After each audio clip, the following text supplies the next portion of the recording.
ang mga kwento ng pag-ibig, kwento ng buhay, at kwento ng pag-asa dito sa Barangay Love Stories. Love Stories. Wala ko, hindi ka na darating. Kanina pa ako dito sa restaurant eh. Sorry, nahirapan kasi ako hanapin ka. Nahirapan ka ba talaga na makita ko? O nag-alangang ka lang lapitan ako? Di mo ako bet, no? Ha? Hindi ah. Nagkausap na tayo sa Messenger. Nakita mo na rin siguro yung mga picture ko sa Facebook. Kaya paano ka nahirapan na hanapin ako? Tsaka konti lang tayong customers dito sa restaurant kaya ang labo ng palusot mo, no? Sorry. Sige, aaminin ko. Nahiya akong lapitan ka. Mas maganda ka kasi sa personal, tsaka hindi ka mataba tulad ko. No worries, hindi naman ako body shamer. Tumitingin din naman ako sa panlabas sa katangian ng isang lalaki, pero hindi naman yun aabot sa point na itsura na lang talaga yung pagbabasehan ko sa lahat. Unang tingin ko pa lang sa picture mo, alam ko nang mabuti kang tao. Salamat. Alam mo, buti na lang wala akong klase ngayon kaya free akong lumakwatsa. Teacher ka? English tutor ako, Japanese yung mga estudyante ko. Ay, wait, maupo ka kaya muna bago tayo magkwentuhan. Baka mangalay ka naman kakatayo dyan. Oo nga. Gusto mo bang umorder muna? Ako nga dapat nagtatanong niyan sa'yo eh. Tsaka sagot ko na yung kakainin natin. Uy, hindi share dapat tayo. Pero… Walang pero-pero. Hindi na uso ngayon yung lalaki lang yung gagasto sa date, no? Dapat babae rin. Kahit first date pa lang. Don't worry, hindi mo naman kailangan magpa-impress sa akin. Kaya para hindi na tayo magtalo, wag ka na lang umangal. Okay? Okay. Nagugutom ka na ba? Hindi pa naman. Sige, mamaya na lang tayo umorder. Kwentuhan muna tayo. Sige, sabi mo eh. So, nasabi ko ng English tutor ako. Ikaw, anong work mo? Investment consultant. Nice! Ang ganda naman pala ng trabaho mo eh. Tapos mukha namang mabait ka. Di ko tuloy gets kung bakit inaayawan ka ng mga naka-talking stage mo. Paano mo nalaman yung tungkol dyan? Syempre, nakwento ng nanay mo. Alangan naman nag-research ako tungkol sa'yo. Tama ka naman. Uy, baka na-misinterpret mo yung sinabi ko Ang ibig ko lang namang sabihin doon, ayokong mangalap ng chismis tungkol sa'yo. Ang kaso, nagkwento yung nanay mo kaya ako nalaman yung tungkol sa pang-ghost sa'yo ng mga feeling special na nahanap mo sa dating app. Pambihira. Pati yun kinuwento rin sa'yo ni nanay? Oo, Si nanay talaga oh. pero hindi ka dapat magalit sa kanya. Kasi kung di naman siya nagkwento, hindi kita makikilala agad. Baka kailanganin mo pang magpa-impress sa akin. Kung ganon, marami ka na palang alam. Bukod sa pang-ghost sa'yo, wala na. Nagtira naman yung nanay mo para may mapag-usapan pa tayo. Since marami ka nang alam sa akin kahit papano, ako naman yung magtatanong sa'yo. Go, walang problema. Hindi na ako magpapaligoy-ligoy ah. Bakit wala ka pang boyfriend ngayon? Kasi pihikan ako sa mga lalaki. Gwapo ba gusto mo? Hindi naman yung gwapo talaga. Sapat na yung itsurang maa-attract ako. Di ko ma-explain eh. Basta kapag nakita ko yung isang lalaki at nagustuhan ko kagad, yun na yun. Okay, gets ko naman. May tanong ka pa? Ikaw na muna. Sige, hindi na rin ako magpapaligoy-ligoy. Tuloy ka na ba? Huy, okay ka lang? Bakit bigla ka namang inubos sa tanong ko? Malay ko ba na ganyan ka magtanong? Masama bang itanong yun? Hindi naman, pero babae ka kasi kaya… Kaya nakakailang na itanong yon. Sus! Sa mga doktor nga walang mali siya kahit nakikita nila yung iba't ibang parte ng katawan ng mga pasyente nila eh. Hindi sila naiilang. Tapos ako tinanong ko lang naman kung tuli ka na. Kahit nga itanong ko kung virgin ka pa, hindi ako mahihiya eh. Sarap lagyan ng tape niyang bibig mo. Masyado ka madaldal. Oy ka! So, ano nga sagot mo dun sa tanong ko? Siyempre tuli na ako. Happy? Sinusubukan lang naman kita. Papa Dudut, hindi ko inaasahan na magiging ganon kasaya ang unang pagkikita namin ni Anika. Masaya siyang kausap at siya rin yung tipo ng tao na hindi nauubusan ng sasabihin. kaya hindi kami nauubusan ng topic. Kung hindi lang nakakahiya sa ibang customer at sa staff sa restaurant ay baka hindi na kami umorder ng pagkain at nagkwentuhan na lamang. Kahit na anong pilit ko na ako na lamang ang magbabayad ng pagkain namin ay hindi talaga pumayag si Anika. Hindi na lang ako nakipagtalo para hindi siya mairita. Yung first date namin ni Anika ay nasundan pa ng nasundan. Hanggang sa umabot na nga ng ilang buwan yung pag-uusap namin. Mapa-chat man o personal. Kadalasan pa ay inaabot na kami ng madaling araw sa pag-uusap. Pero kahit na gustong gusto naming kausap ang isa't isa, Papa Dudut, hindi ko sigurado kung pareho nga ba talaga kami ng nararamdaman. Noong mas nakilala ko kasi si Anika, Papa Dudut, na-realize ko na friendly naman siya sa lahat. Pero muling nabago ang iniisip ko nang siya naman ang nagayang mag-date kami. Medyo kinilig pa nga ako noon dahil first time nangyari na may babaeng nagaya sa akin na lumabas. Pero aaminin ko rin, Papa Dudut, na kahit na ilang beses na kaming lumabas ng magkasama, ay naiilang pa rin ako sa mga taong nakakakita sa amin. Hindi ko maiwasang isipin kung ano ang mga komento nila dahil sa unang tingin pa lamang ay hindi talaga kami bagay ni Anika.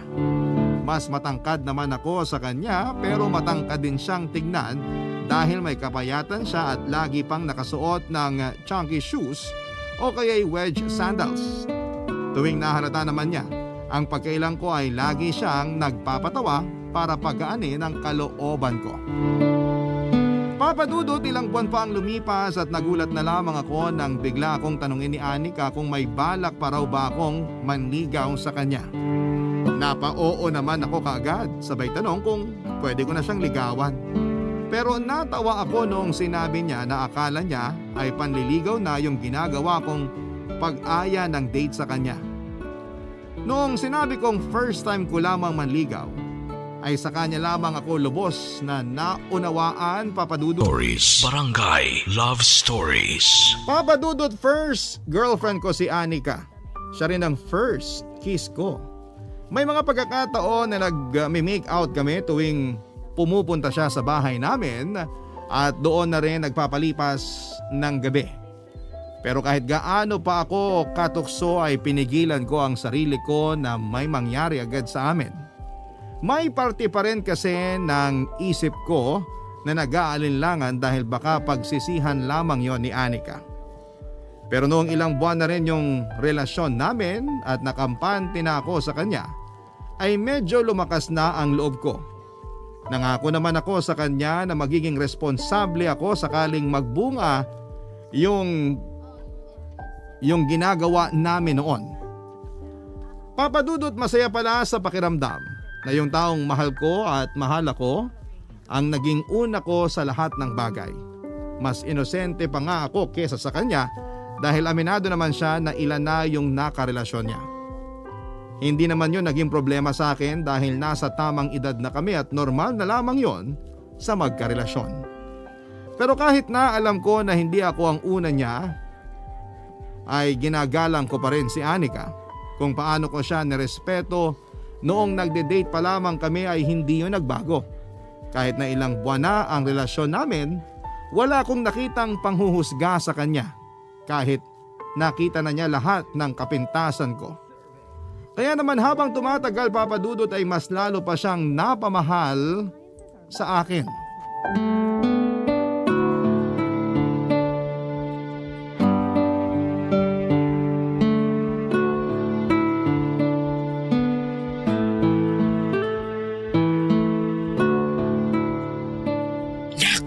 Mukhang napapadalas na yung pagtulog ni Anika dito ah. Ano, malapit na ba ako magkaapo sa inyo? Nay naman ang dumi po ng utak nyo. Anong madumi? Matatanda na naman tayo, nak. Kaya wala tayong dapat ikahiya. Tsaka sakali namang mabuntis mo si Anika, alam kong pananagutan mo siya. Kayang-kaya mo na siyang buhayin. Hindi nyo pa ba napag-uusapan ng kasal? Ilang buwan pa lang po kami, Nay. Wala pa nga kaming isang taon Tsaka nakadepende po yan kay Anika. Kung kailan siya ready, tsaka lang kami magpapakasal. Ayoko siyang pilitin na matali agad sa akin. Mamaya hindi pa pala siya sigurado na ako na talaga yung gusto niyang makasama habang buhay. Oh, ayan na naman yung pagiging nega mo. Ang hirap kasi sa'yo, lagi mong iniisip na iiwang ka pa ni Anika. Dapat matuto ka ring magtiwala na totoong mahal ka ng tao at sapat na yung pagmamahal niya sa'yo para manatili siya sa tabi mo. Naku, kapag nalaman niya na ganyan ka mag-isip, siguradong sasama loob nun. Ang hirap naman po kasi, Nay. Hanggang ngayon kapag lumalabas kami na magkasama, kitang-kita ko kung paano kami hinuhusgahan ng mga tao. Kayong dalawa lang ang nasa relasyon niyo. Hindi kasama ron ng ibang tao. Kaya bakit mo iisipin ang opinyon nila? Hindi naman sila yung pakakasalan mo, kundi si Anika. Pero parte rin po ng buhay natin yung mga tao sa paligid. Palagi ko pa rin silang makikita tuwing lumalabas ako. Nasa sayo naman yan kung magpapaapekto ka sa kanila o hindi eh. Isipin mo na lang, nagagwapuhan sila sa'yo kaya kanila tinitingnan. Napakabolera niyo po talaga, Nay. Sus, baka hindi mo alam. Hindi lang si Anika yung patay na patay sa'yo. Meron pa po ba? Yung anak ng kapitbahay natin. Lagi akong tinatanong nun kung nandito ka na. Mukhang alam na alam yung oras ng uwi mo eh. Yung singkit ba nating kapitbahay yung tinutukoy niyo? Oo, siya nga. Kaya wag mong isipin na lahat ng tao sa paligid mo mapanghusga at pinagtatawanan ka ha. May iba dyan na makausap ka lang, sobrang saya na. Nay, may girlfriend na po ako. Ayoko na makipagkilala o makipaglapit pa sa ibang babae. Sa tono niyo kasi parang gusto niyong i-entertain ko pa siya eh. Baka kung ano pang isipin ni Anika. Alam ko naman. Kaya nga kapag nagtatanong sinasabi kong kasama yung girlfriend mo para hindi na siya mangulit. Salamat, Nay. Anak, may sasabihin pala ako sa'yo. Ano po yun, Nay? Yung ex-boyfriend ni Anika, nakita raw ni Mari kahapon. Po? Umuwi na raw galing South Korea. Hindi niya kasi nabanggit sa akin yung tungkol sa ex niya. Baka naman ayaw na niyang pag-usapan. Sabi naman ni Mari, 2 taon na raw na wala yung dalawang yun. Nung tinanong ko kasi siya kung bakit wala pa siyang boyfriend, sabi niya pihikan daw siya sa lalaki. Pero hindi niya nabanggit yung tungkol sa ex niya. Pero alam mo naman na may mga nakarelasyon na siya dati, hindi ba? Opo, Nay. Pero hindi na rin naman ako nagtanong tungkol sa kanila. Parang nag-iba lang yung pakiramdam ko dun sa sinabi niyong ex ni Anika. Yun bang parang may hindi magandang maidudulot yung pagdating niya? Sinasabi ko na nga ba, magpapakanega ka na naman. Alam mo nak, ang mabuti pa, kausapin mo si Anika. Sabihin mo na nabanggit ko yung tungkol sa ex-boyfriend niya para mabuksan yung usapan. Mas mabuti ng pag-usapan niyo yon kesa naman mabaliw ko sa kakaisip dyan. Paano kung magkabalikan sila? Mukhang malabo yung sinasabi mo. Mahal na mahal ka kaya ni Anika. Hindi lang po talaga ako mapakali. Wala na po bang ibang nakwento sa inyo yung mama ni Anika? Meron pa naman. Sabi niya, kaya raw naghiwalay yung dalawa dahil ayaw ni Anika ng LDR. Yung boyfriend naman niya na yon, kailangan na talagang umalis para magtrabaho. Kaya ayun, nakipaghiwalay na lang ng tuluyan si Anika. Wala na pong ibang dahilan? Oo, bakit parang gusto mo pa ng mas malala pang dahilan? Kung mas malala sana yung dahilan, mas malabo yung chance na magkabalikan sila. Papadudot matapos kong malaman na nakauwi na pala sa Pilipinas ang ex-boyfriend ni Anika, ay hindi na talaga ako napalagay. Gustong gusto kong buksan ang usapan tungkol doon pero hindi ko magawa. Baka si Anika naman ang maggalit sa akin dahil gusto pang ungkatin ang nakaraan niya. Habang tumatagal ay palala ng palala ang insecurity ko, Papadudot. Lalo na noong nakita ko ng personal si Jacob. Yun daw ang pangalan ng ex-boyfriend ni Anika. Maayos siyang manamit at mukhang kagalang-galang. Maganda rin ang tindigan at halatang alaga sa workout ng katawan. Hindi man siya kagwapuhan pero malakas naman ang kanyang dating, lalo na't bumagay sa kanya ang pagkamoreno niya. Siya yung tipo ng lalaki na pagtitinginan ng mga kababaihan at titilian din ng ibang mga tao kapag napadaan. Sa madaling salita ay effortless sa kanya ang pagpapa-impress sa mga babae. Samantalang ako kahit magsuot pa ako ng pinaka mahal na damit at magkakulay gold sa mga suot na alahas ay malabo pa rin akong magustuhan ng mga kababaihan, Papa Dudut. Sinubukan kong mag-diet kahit gaano pa kasarap yung mga comfort food ko ay hindi na muna ako nagpatukso. Ikinatuwa yun ni Anika noong nalaman niya na nagsisimula na ako magpapayat. Akala kasi niya ay nagiging health conscious na ako pero ang hindi niya alam ay ginawa ko lamang yon dahil sa insecurity ko kay Jacob. Isa pa ay gusto ko na rin na maging katanggap-tanggap sa paningin ng ibang tao. Naisip ko kasi na kung hindi siguro ako mataba baka kiligin pa sila sa aming dalawa ni Anika. Kaya naman ginawa ko ang lahat. Makapagpabawas lamang ng timbang, Papa Dudut.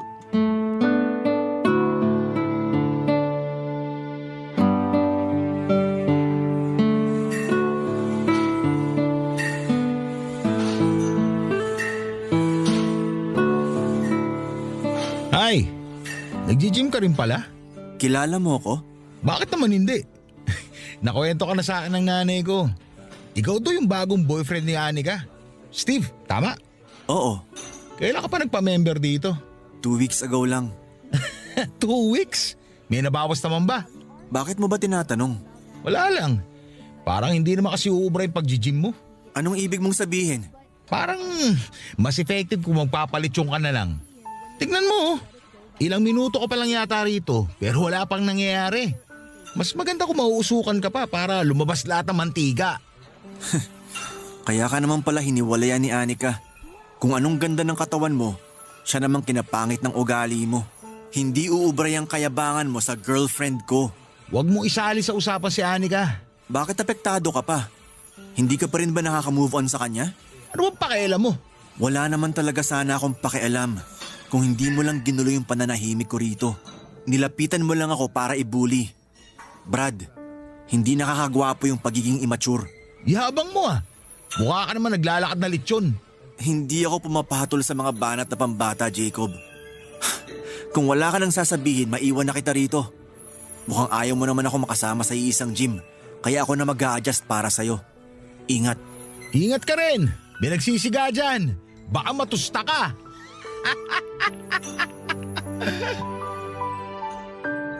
Babe, saan ka pupunta? Uuwi na ako. Ha? Ilang minuto ka pa lang ah. Sasamahan pa naman sana kita. May bully kasi dun sa loob. Ano? Pwede natin siyang ireklamo sa... Babe, wag na. Lumayo na lang tayo sa gulo. Gusto ko nang umuwi. Kumain na lang tayo ng ramen. Akala ko ba nagda-diet ka? Cheat day muna. Tapos bukas cheat day uli? Hay, hindi naman sa ayaw kita pakainin pero akala ko talaga nagiging health conscious ka na. Kaya nga natuwa ako nung naisipan mo mag-gym eh. Madi-disappoint ka ba ng sobra kung hindi ko na itutuloy yung pag-gym ko? Syempre hindi. Ikaw pa rin naman yung magdedesisyon para sa sarili mong katawan. Kung gusto mo ng ibang paraan para magpapayat, okay lang. O kung hindi talaga kaya, hayaan mo na. Basta mag-ingat ka na lang sa mga kinakain mo, saka mag-vitamins ka. Babe, may kailangan pala akong itanong sa'yo. Ano yon? Nag-usap na ba ulit kayo nung ex mo? Sinong ex? Si Jacob? Bakit mo naman naitanong? Sa pagkakaalam ko, hindi ko naman siya nakwento sa'yo. Bakit hindi? Ayaw mo ba siyang pag-usapan? Kasi hindi na dapat. Parte na siya ng past, babe. Kahit nga yung iba kong nakarelasyon, hindi ko na binanggit yung pangalan sa'yo, di ba? Naging honest naman ako. May problema ba tayo kay Jacob? Nasa loob siya. Ano? Nauna lang siya ng konti sa'yo. Kaya ba iniisip mo na nag-usap na kami kasi akala mo sabay kaming pumunta dito? Sorry. Sinabi ko na sa'yo, naging honest ako na may mga nakarelasyon ako noon. Hindi ko lang sila ginustong pag-usapan. Alam ko rin na nandito na sa Pilipinas si Jacob pero hindi ko alam na pupunta siya dito sa gym. Hindi kami nag-usap at wala rin akong plano na makipag-usap pa sa kanya kasi matagal na kaming tapos, okay? Kaya kung ano man yung iniisip mo ngayon, tigilan mo na yan.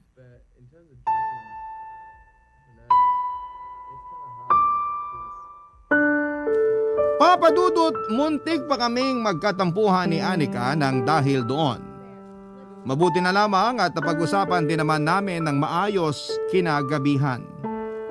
Naniwala naman ako sa kanya na hindi talaga sila nag-uusap ni Jacob kahit na halos magkalapit lamang ang bahay nila.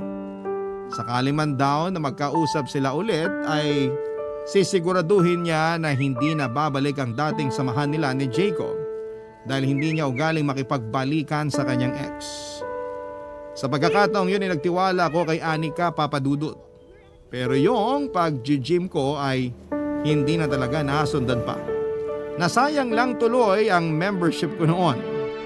Sinubukan ko yung juice diet pero hindi naman umubra. Kung tinuloy-tuloy ko pa yon ay baka ma-hospital na ako sa mga sumunod na araw. Kung ano-ano pa ang mga sinubukan ko na hindi rin naman nakatulong sa katawan ko, kaya tinigilan ko na lamang, Papa Dudut. Naawa na rin kasi ako sa sarili ko. Hindi ko nga po akalain na makakaranas din pala ako ng anxiety. Dati naman kasi kahit marami akong naririnig na hindi magaganda, ay hindi naman umaabot sa puntong maapektuhan ako ng sobra. Nakaranas ako ng insomnia at tuwing lumalabas naman kami ay nakakaroon na rin ako ng panic attacks na ikinabahala na ni Anika. Sinabi niya rin yon sa nanay ko kaya silang dalawa na ang kumumbinse sa akin na magpakonsulta sa doktor, Papa Dudut. Barangay Love Stories. Barangay Love Stories. Papa Dudut, makalipas ang ilang linggo matapos akong kumonsulta sa psychiatrist, ay mas naging maayos na ang pakiramdam ko. Hindi naman nawala yung pakiramdam na nahihiya ako sa katabaan ko pero hindi na katulad ng dati. Siguro'y iniisip ng iba na masyado naman akong mahina at malamya para sa isang lalaki pero sinubukan ko namang lakasan ang loob ko. Sadyang nananaig lang noon ang mga negativity sa buong katawan ko. Kaya yon ang binago ko. Naging masiyahin ako at mas nasabayan ko na ang mga biro ni Anika. Nang sumapit ang birthday ni Anika ay naghanda ang mga magulang niya. At syempre, hindi ako nawala sa pagpaplano ng simpleng party na inihanda namin para kay Anika. Ilang kamag-anak lang naman ang imbitado roon, karamihan kasi sa pupunta ay mga kaibigan din niya.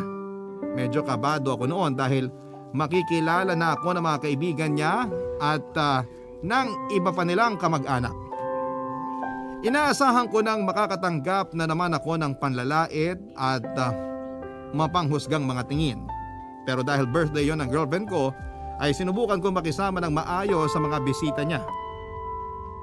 Dinaan ko na lamang sa pagbibiro ang lahat. Mababait naman ang mga kaibigan ni Anika kaya hindi ako na out of place. Sinakyan nila ang mga biro ko at aliw na aliw sila sa mga sinasabi ko kaya natabunan ang hiyang nararamdaman ko ng mga oras na yon. Pero noong patapos na ang birthday party ni Anika ay bigla siyang nawala kaya hinanap ko muna siya. Hanggang sa makita ko si Anika sa may likuran ng bahay nila at may kausap na pamilyar na lalaki sa akin, Papa Dudut.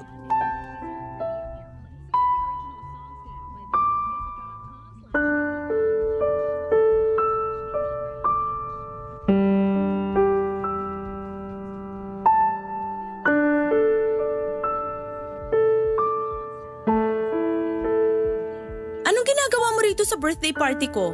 Hindi ka naman imbitado. Ganyan ka na ba talaga sa akin ngayon? Parang wala naman tayo pinagsamahan yan. Bakit? Ano pa bang inaasahan mo? Maayos naman tayo naghiwalay noon, di ba? Bakit parang galit na galit ka sa akin? Saka ikaw naman yung nakipaghiwalay. Ako nga dapat yung nagagalit sa'yo. Talaga? Magagalit ka sa akin, Jacob? Nagpakahirap ako maghanap ng trabaho noon para sa ating dalawa. Para hindi mo na kailangan magtrabaho sa South Korea. Okay naman yung sweldo, di ba? Kayang-kaya ng tulungan yung pamilya mo pero mas pinili mo pa rin umalis kasama yung batchmate mo na may gusto sa'yo. Malamang kasama ko siya. Siya yung tumulong sa akin na magkatrabaho doon. Mas malaking sweldo sa kumpanyang pinasukan ko ron. At mas mabilis nakapagpundar yung mga magulang ko dahil sa trabaho ko. Kaya pwede ba? Huwag mo na ipilit yung trabahong sinasabi mo. Trabaho ba talaga yung dahilan kaya kating-katik kang umalis? O para maging legal na kayo nung babaeng yon? Hindi ako tanga, Jacob. Alam ko na may namamagitan na sa inyo noon pero nagpatay mali siya lang ako kasi mahal na mahal kita noon. Niloko ko na nga lang yung sarili ko eh. Pinaniwala ko yung sarili ko na ako lang yung mahal mo para hindi ako mag-isip ng kung ano-ano. Walang basehan yung mga sinasabi mo. Yan kasi yung hirap sa'yo. Lagi kang tamang hinala. Galit na galit ka. Pero sino ba kayo yung mauunang ikakasal? Kunwari ka pa nasaktan. Pero naganap ka rin naman kagad ng iba. Mas katanggap-tanggap pa nga sana kung kagaya ko man lang yung naging boyfriend mo. Hindi ko naman alam na nag-iba na pala yung taste mo ngayon. Mas gusto mo na yung pwedeng gawing unan at salbabida. Huwag mong iniinsulto na ganyan si Steve. Oo, mataba siya pero wala ka namang binatbat sa kanya. Ako? Walang binatbat sa baboy na yon? Sus, kayang-kaya ko nga lupuhin sa harap mo yan eh. Diyan ka naman magaling. Puro ka kayabangan. Sinungaling ka pa. 2 years na pero ayaw mo pa rin aminin na nakipagrelasyon ka na sa iba habang tayo pa. Huwag ka nga sumigaw. Ano? Nagpapansin ka sa mga bisita mo? Gusto mong kawan at panigan ka nila kapag nalaman yung pinagsasabi mo. Bakit parang takot na takot ka? Alam mo, pumunta lang ako talaga rito para makipag-ayos sa'yo eh. Pero kung saan-saan na napupunta yung usapan. Kung ano-ano na ibinibintang mo sa akin. Lahat ng sinabi ko, totoo. Kaya kung magsisinungaling ka pa rin hanggang ngayon, umalis ka na. Kahit nga magsabi ka ng totoo, wala nang magbabago eh. Tsaka kung inaakala mo na hinihintay ko yung pag-uwi mo dito sa Pilipinas, pwes, nagkakamali ka. Napakayabang mo. Sino ba pinagmamalaki mo ha? Sa bagay, may pagmamalaki ka nga pala. Literal na malaki. Tigilan mo nga yung kakalait mo kay Steve. Makapagsalita ka, kala mo napaka-perfect mong tao. Kala mo ba hindi ko alam? Pinatulan mo lang yung baboy na yon kasi nakikita mo sa kanya yung best friend mong namatay nung high school ka pa lang. Ang yabang-yabang ng Steve na yon. Hindi niya alam. Kinakaawaan mo lang naman talaga siya. Hindi totoo yung sinasabi mo. Totoong mahal ko si Steve. Hindi ko siya kinakahiya at mas lalong hindi ko siya kinakaawaan. Bahala ka nga. Bibigyan na nga sana kita ng pagkakataon na maging tayo ulit. Pero mas pinili mo pa yung lalaki na magiging kapintasan mo rin. Huwag mo akong itulad sa'yo. Hindi tayo pareho mag-isip. Ikaw kasi gusto mo maganda, sexy, yung dapat perfect sa paningin mo yung babaeng papatulan mo. Pero ano nangyari? Nagtagal ba kayo? Iniwan ka rin naman eh. Tapos ngayon makikipagbalikan ka pa sa akin? Hindi na, Jacob. Maghanap ka na lang ng ibang babaeng maloloko mo.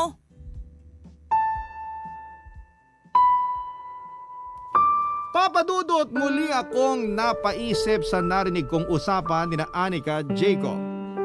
Doon ko napagtanto na marami pa pala akong hindi alam sa girlfriend ko. Marami pa pala siyang hindi sinasabi sa akin.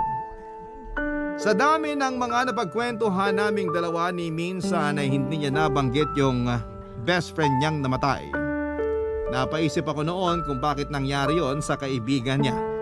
Gustong gusto ko na siyang tanungin pero hindi ko pa magawa dahil marami pa siyang bisita. Hinintay kong matapos yung birthday party ni Anika bago ko siya kinausap. Nanatili lamang akong nakaupo sa isang sulok habang pinapanood ang mga bisita niya. May mga lumalapit pa rin sa akin para magpakilala dahil alam nilang boyfriend ako ni Anika pero tuwing naiiwan na ulit ako ng mag-isa ay naglalaro sa isipan ko yung mga pinag-usapan nila. Mula sa tunay na dahilan kung bakit siya nakipag-break kay Jacob at sa best friend niya na naging mahalaga rin sa buhay niya, Papa Dudut. Hindi naman masama na isekreto niya yung ibang bagay sa nakaraan niya para magkaroon pa rin siya ng privacy. Pero masarap din sa pakiramdam kapag buo ang tiwala sa iyo ng partner mo na magkwento ng tungkol sa mga naging karanasan niya sa buhay. Malungkot man ito o masaya, ang kaso iba yung pakiramdam ko sa sinabi ni Jacob na pinatulan lamang ako ni Anika dahil nakikita niya sa akin yung best friend niya. At para mabigyan linaw ang lahat, kinausap ko na lamang siya, Papa Dudut.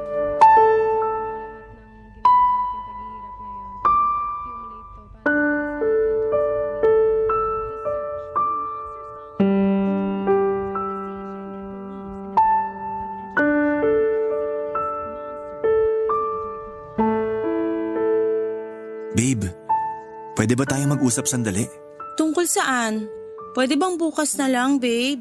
Pagod na kasi ko eh. Kakaalis lang nung mga bisita. Sandali lang to. Tungkol saan nga?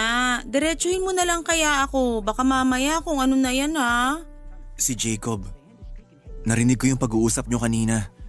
Nakita kita dun sa likod ng bahay nyo, kausap mo siya. Hindi ko naman sinasadyang marinig pero na-mention na naman ako nung mayabang mong ex eh. So alam mo na. Ang alin? Yung mas malalim pang dahilan kung bakit nakipag-break ka sa kanya? O yung tungkol sa best friend mo? So alam mo na nga. Oo. Yung kay Jacob malinaw na sa akin eh. Hindi mo na siya mahal, di ba? Hindi na, matagal na kaming tapos. Bakit babe? Hindi ka pa rin ba naniniwala sa akin? Naniniwala ako, okay? Narinig ko naman lahat eh.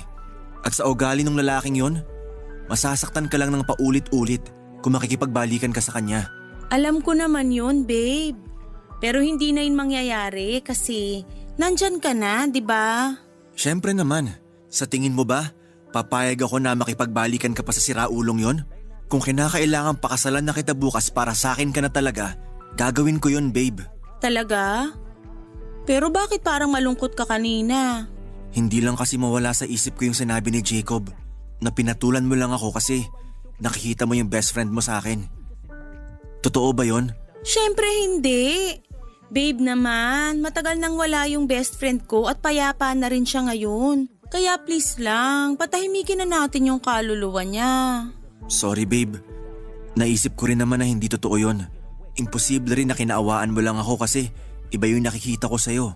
Yung mga kagaya mo, hindi naman talaga kaawa-awa, no? Kamahal-mahal, pwede pa.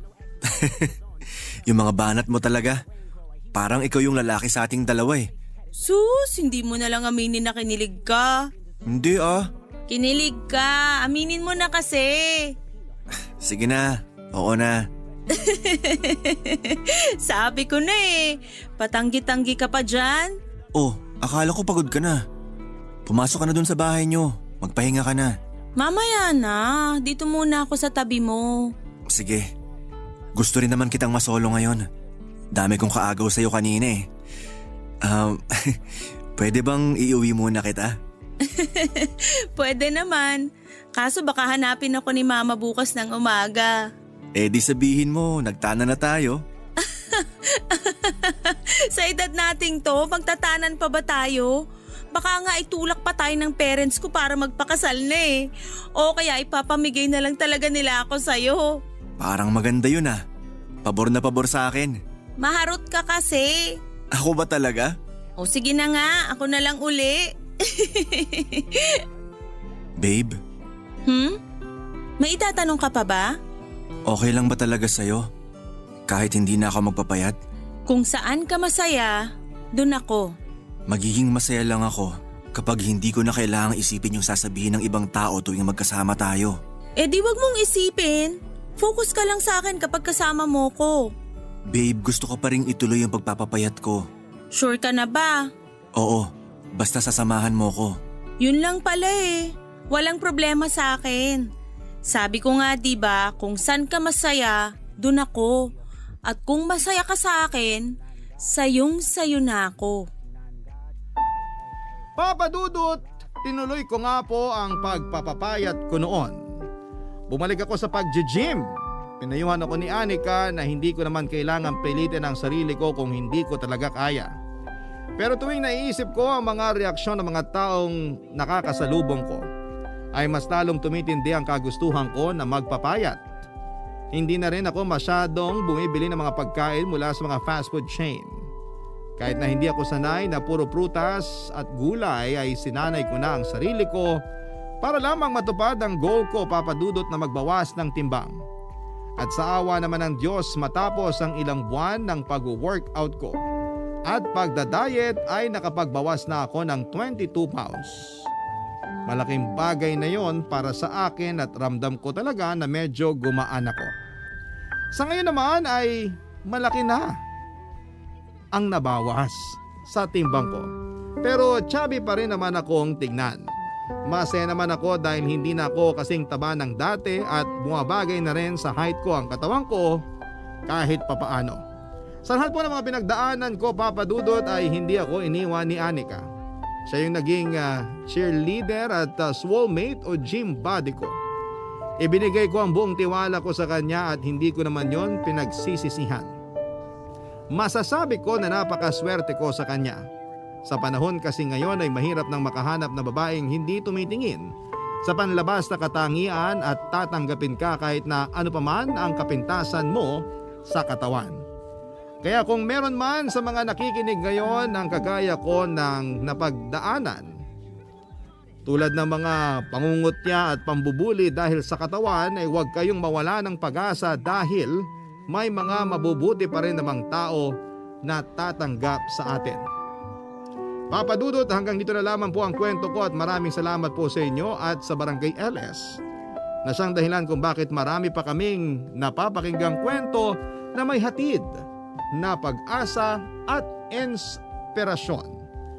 More power po sa inyong programa, ang inyong forever kapuso at kabarangay, Steve. Nagustuhan ng iyong napakinggan? Ituloy yan via live stream sa www.gmanetwork.com/radio.